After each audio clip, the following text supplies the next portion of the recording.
Welcome to the Fatima Blog. আসসালামু আলাইকুম, ফাতেমাস ব্লগে সবাইকে স্বাগতম। অনেক দিন পরে আবার আসছি একটা নতুন ভিডিও নিয়ে। লম্বা বিরতি, তাই একটা নতুন মিষ্টি জাতীয় কোনো খাবারের আইটেম করে দেখানোর ট্রাই করতেছি। যেহেতু অনেক দিন পরে আমি আবার একটা নতুন ব্লগ তৈরি করছি। আজকে বানাবো বড়দের ছোটদের সবার পছন্দের ব্রাউনি রেসিপি, যেটা কিনা আইসক্রিম দিয়ে খেতেও অনেক মজা, আবার আইসক্রিম ছাড়াও খাওয়া যায়। বাচ্চারা অনেক পছন্দ করে। আমি শুরু করছি। তাহলে প্রথমে দিচ্ছি 1 কাপ পরিমাণ চিনি, তারপরে দিচ্ছি বাটার। আপনারা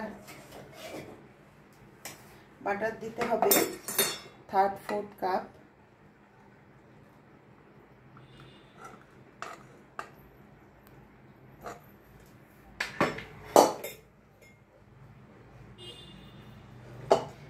আপনারা চাইলে বাটারের পরিবর্তে সয়াবিন তেলও ইউজ করতে পারেন, তবে বাটার ইউজ করলে একটা সুন্দর টেক্সচার এবং সুন্দর একটা গন্ধ আসে।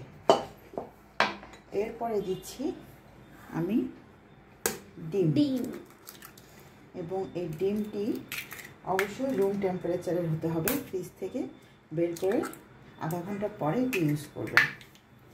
এরপরে এটিকে আমি মিক্সিং বলে খুব ভালোভাবে মিক্স করছি।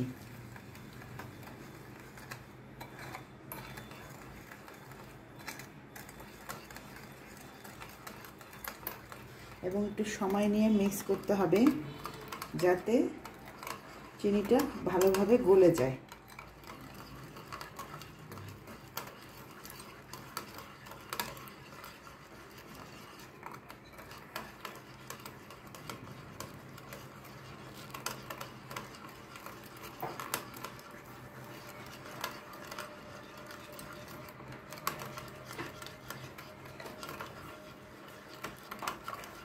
একটু সময় নিয়ে ধৈর্য ধরে কাজটা করতে হবে।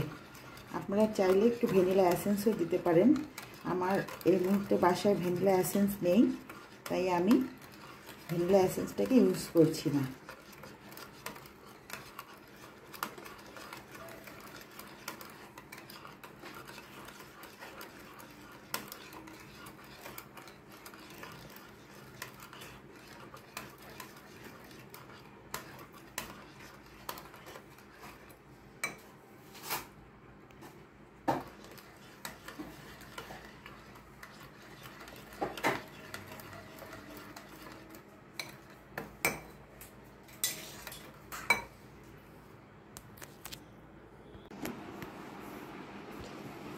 এবার একটা কাচের বোলের মধ্যে তেল ব্রাশ করে তার উপরে পেপার দিয়ে এবার এটিকে মিক্সিংটিকে আমি ঢালবো।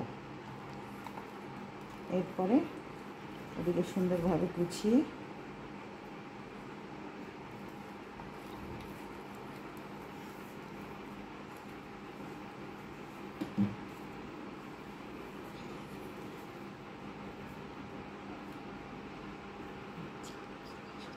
বন্ধ কর।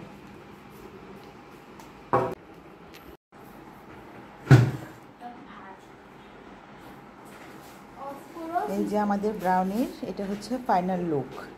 এখন আমরা এটাকে ঠান্ডা করে তারপরে এটাকে কাটবো, এরপরে সার্ভ করব।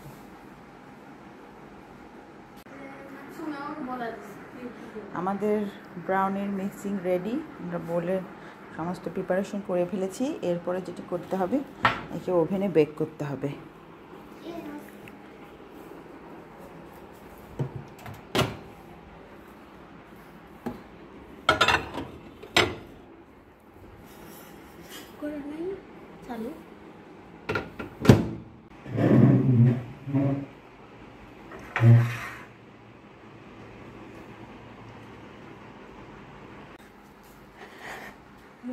এখন আমাদের কাটাও শেষ। এখন আমরা একটা ভ্যানিলা আইসক্রিমগুলো এর উপরে দেব।